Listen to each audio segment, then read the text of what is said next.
Assalamualaikum warahmatullahi wabarakatuh. Bertemu lagi dengan saya di mata kuliah analisis hasil tangkapan dasar pada sesi kuliah online hari ini, yaitu sesi kuliah yang ke-8.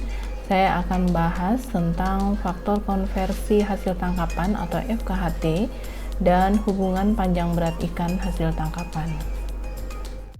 Ya, slide pertama kita akan bahas tentang istilah berat ikan hidup atau berat biomas ikan, di mana berat ikan hidup atau berat biomas ikan adalah berat utuh individu ikan, yaitu berat keseluruhan atau total individu ikan di mana bagian-bagian tubuhnya masih utuh. Dikecualikan ikan yang baru tertangkap namun mengalami kerusakan, misalnya di bagian operkulumnya yang terlepas pada saat tertangkap oleh gillnet. Ini memang agak sulit untuk ikan-ikan yang tertangkap dengan gillnet. Biasanya memang tertangkap dengan bagian yang sudah tidak utuh lagi. Nah, kalau kita bicara tentang berat ikan hasil tangkapan yang didaratkan di pelabuhan perikanan, itu biasanya beratnya itu tidak sama dengan berat ikan utuh atau berat biomasa ikan, dikarenakan ikan yang didaratkan di pelabuhan itu biasanya telah mengalami penanganan. Biasanya berat ikan di pelabuhan itu sama dengan berat setelah diproses, yaitu berat individu ikan setelah beberapa organ tubuhnya diambil. Ya, contoh penerapan berat ikan ini ya, seperti misalnya dalam perhitungan MSY atau Maximum Sustainable Yields. Jadi banyak sekali para peneliti ataupun juga pemerintah ya ketika menghitung MSY itu menggunakan data berat produksi ikan itu per jenis ikan yang didaratkan di pelabuhan, dimana kita tahu tadi bahwa ikan-ikan yang didaratkan di pelabuhan itu berat ikannya itu bukan berat ikan utuh tetapi berat ikan yang sudah diproses. Sedangkan untuk menunjukkan kondisi real dari berat ikan yang ada, harusnya MSY itu dihitung dengan menggunakan berat ikan utuh per jenis ikan. Nah, bila menggunakan data berat ikan yang sudah diproses seperti yang ada di pelabuhan, maka harusnya dikonversi dulu menjadi berat biomas atau berat utuh menggunakan FKHT atau faktor konversi hasil tangkapan. FKHT atau faktor konversi hasil tangkapan adalah suatu nilai faktor yang mengkonversikan perubahan berat ikan setelah diproses terhadap berat ikan utuh. Sebagaimana contoh di Pelabuhan Perikanan Lorient dan Boulogne-sur-Mer, Prancis, di mana rata-rata perubahan atau penurunan berat per jenis ikan dari berat ikan utuh menjadi berat yang sudah diproses itu bisa mencapai 30% lebih.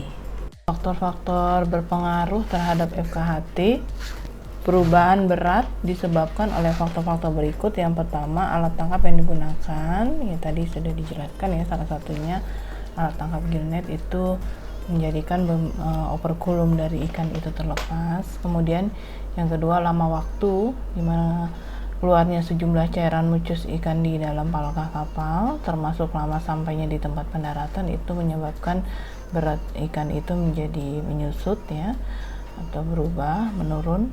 Kemudian yang ketiga, penanganan terhadap ikan hasil tangkapan di atas kapal dan atau setelah ikan didaratkan di pelabuhan berupa pembuangan bagian tubuh ikan, pemberian es, dan penggaraman.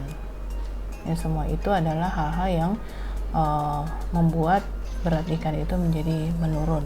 Jadi, untuk aplikasi FKHT di negara Uni Eropa, di sana memang hampir semua pelabuhan perikanan telah menerapkan FKHT, sehingga di sini setiap jenis ikan itu sudah punya nilai FKHT yang praktis dan mudah diingat. Seperti misalnya ikan sebelah itu memiliki nilai FKHT-nya 1,11, berarti ikan tersebut memiliki berat ikan utuh 1,11 kali berat ikan yang sudah diproses.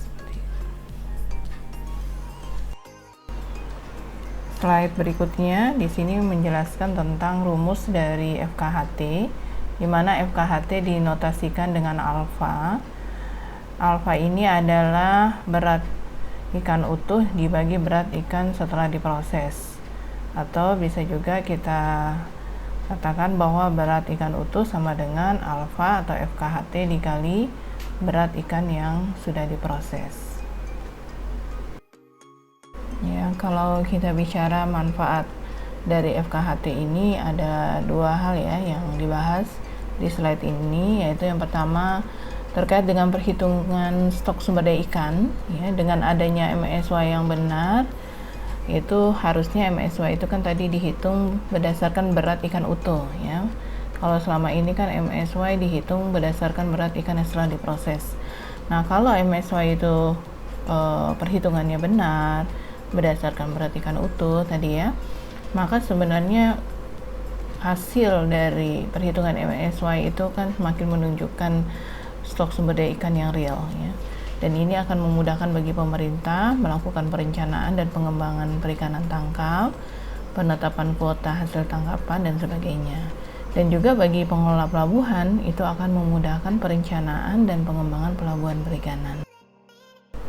Ya, manfaat FKHT yang kedua yaitu terkait dengan pemasaran hasil tangkapan, di mana dengan adanya FKHT ini ya atau faktor konversi ini akan memberikan informasi yang valid terkait berat ikan yang dipasarkan. Jadi pembeli tahu ya sebenarnya berat ikan utuhnya berapa, berat ikan yang setelah diprosesnya berapa. Jadi dengan FKHT dimunculkan dalam data volume produksi, itu pembeli bisa tahu, dan secara transparan ya berat utuh dari hasil tangkapan yang dibelinya itu bisa diinformasikan dengan jelas seperti itu.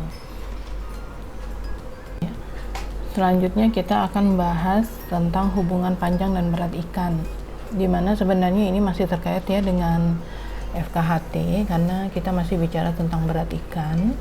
Jadi untuk mengetahui hubungan panjang dan berat ikan lebih dulu diukur dan ditimbang dengan menggunakan alat ukur roll meter dan timbangan gantung serta timbangan duduk, dimana alat ukur roll meter digunakan untuk mengukur panjang ikan, sedangkan timbangan digunakan untuk mengetahui berat ikan.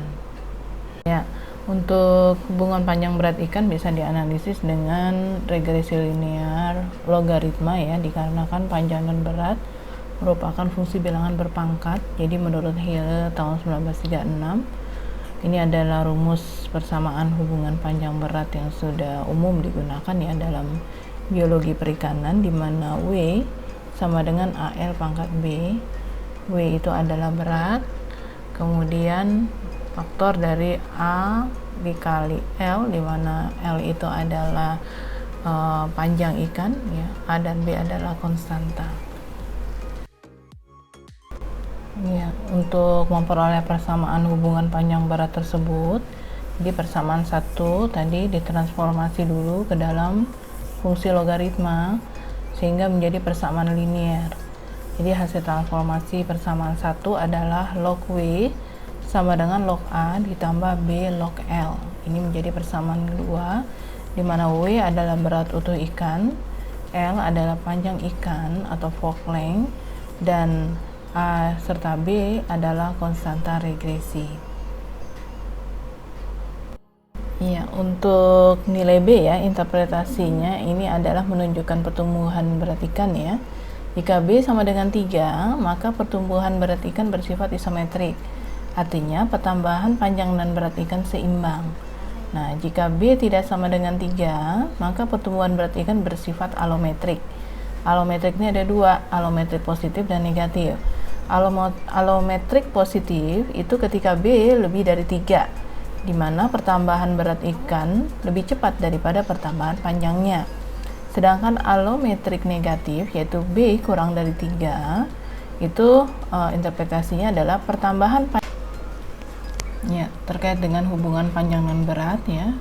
Di sini dibedakan menjadi dua hal, yaitu hubungan panjang berat utuh dan hubungan panjang berat setelah diproses. Berat utuh individu ikan seperti tadi sebelumnya ya, pada slide sebelumnya saya sudah jelaskan, yaitu berat keseluruhan atau total individu ikan di mana bagian-bagian tubuhnya masih utuh. Sedangkan berat setelah diproses adalah berat individu ikan setelah beberapa organ tubuhnya diambil.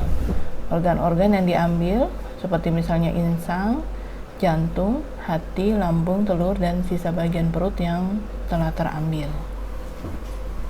Untuk panjang berat ikan utuh dan berat ikan yang sudah diproses, ini bisa diformulasikan sebagai berikut di persamaan 3 dan 4. Bisa kita lihat ya, jadi untuk hubungan panjang berat ikan utuh yaitu WU sama dengan AL pangkat B, sedangkan hubungan berat ikan yang sudah diproses dengan panjang ikan yaitu WK sama dengan AL pangkat B. Sebenarnya ini rumusnya sama, hanya datanya saja, data beratnya saja yang berbeda ya. Jadi WU adalah berat untuk individu, WK adalah berat setelah diproses, L itu adalah panjang ikan, A dan B adalah konstanta. Untuk bagaimana cara menghitung hubungan panjang dan berat ikan nanti akan saya jelaskan pada slide bahan praktikum sesi ke-8. Dan untuk materi FKHT dan hubungan panjang berat ikan untuk materi kuliahnya sudah selesai sampai di sini. Terima kasih atas perhatian teman-teman semua ya. Tetap jaga kesehatan, stay safe ya, stay at home meskipun belajar di rumah. Kita tetap harus semangat ya, dan sama-sama berdoa semoga wabah COVID-19 ini bisa segera berakhir. Terima kasih. Assalamualaikum warahmatullahi wabarakatuh.